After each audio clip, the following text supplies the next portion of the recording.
The first question comes from Cadillac. I like your concept of bringing state employees under one insurance program to reduce costs. But as you mentioned earlier, we've lost 1 million jobs in this state over the last decade, and yet we still have a government structure that was based on having 1 million more jobs. What other areas of state government and government do you look to reduce if you were to become governor? Yeah, one of the things that I would do is, I don't know if the governor ever got control of the state government. And we have a lot of things.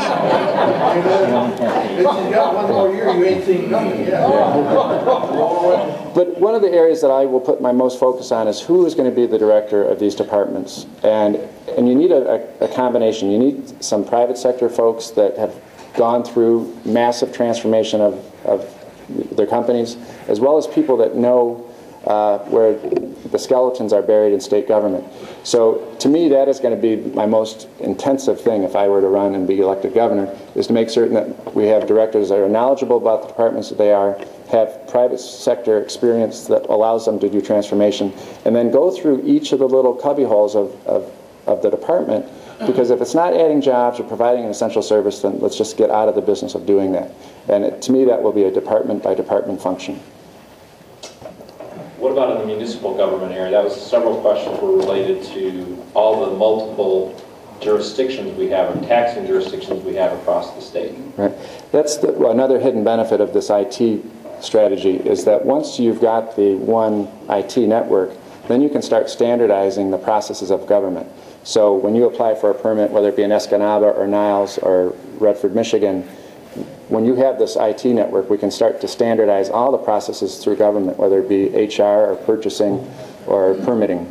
So to me, you know, maybe we never seem to be able to do this consolidation. Everyone says we got to consolidate schools, and I've formed a special committee to look at what is called the BRAC Commission in the federal government.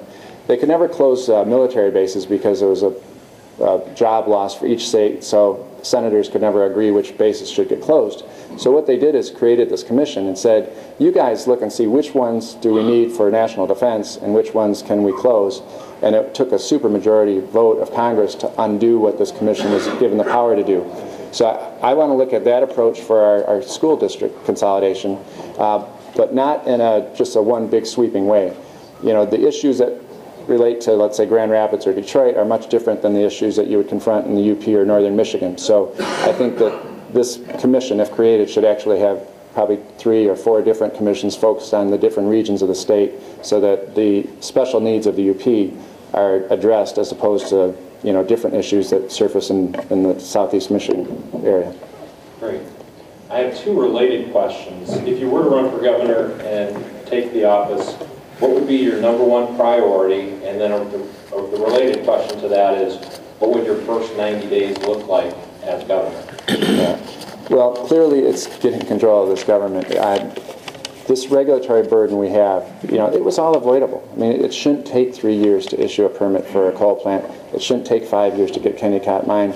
So to me, it's getting these departments running very well, and there's nothing more important than jobs in the state. And whatever the trouble I see in the state right now with economic development is there's examples of where we're getting it right. If you get down to Kalamazoo, Southwest Michigan First is having great success with economic development. Ann Arbor Spark is accelerating and doing very well. But it's all happening in silos in the state, and there's no continuum between what's available in Lansing versus how do we market the state, whether it be Kalamazoo or Detroit or Traverse City. This question is related to term limits. How do you propose reforming term limits that kick out legislators just as they are becoming experienced and effective? I'm hoping that this August we'll have on the ballot an extension to either 12 or 14 years and let them serve that number of years in either chamber, so that now what you have is you can do 6 in the House and then you can go do 8 in the Senate. Why not just let people serve a total of 12 or 14 years in either chamber? And I think that you'll get enough experience in legislature that way. And the problem I see with term limits is not necessarily the lack of experience, but it's 90% of the people that are there are politicians by profession, and they're looking to their next election and not necessarily winning a general, but making certain they can get through a primary. So what term limits did in my mind is it pushed Republicans further to the right and it pushed Democrats further to the left because they're focused on winning a primary for another seat 2, 4, 6 years down the road. Now our membership is predominantly really concerned about the general business climate, but we have somewhat of a parochial question here. We've seen across the country a number of states try to stimulate their economies by offering tax credits for new housing construction in particular.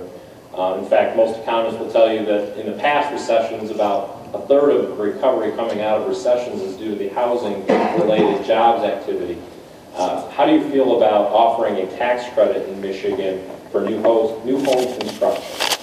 A couple of weeks ago I saw Mike Bouchard come out with a program for that to me sounded very intriguing.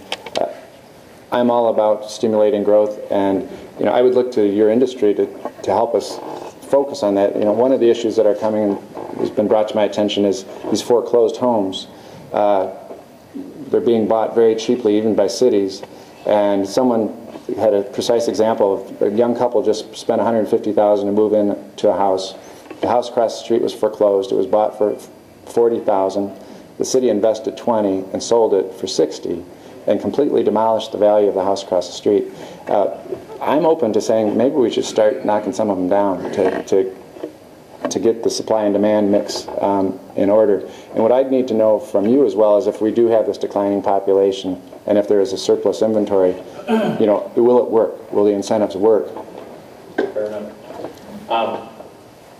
Why are you interested in running for governor? It seems to me you'll be inheriting a financial mess that may take years to recover from, and it may be a one-term governor to run for governor.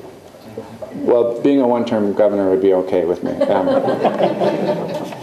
It's kind of a sense of duty. I've been living in Lansing now for 6 years. I think I have a very good understanding of where state government can get improved and fixed.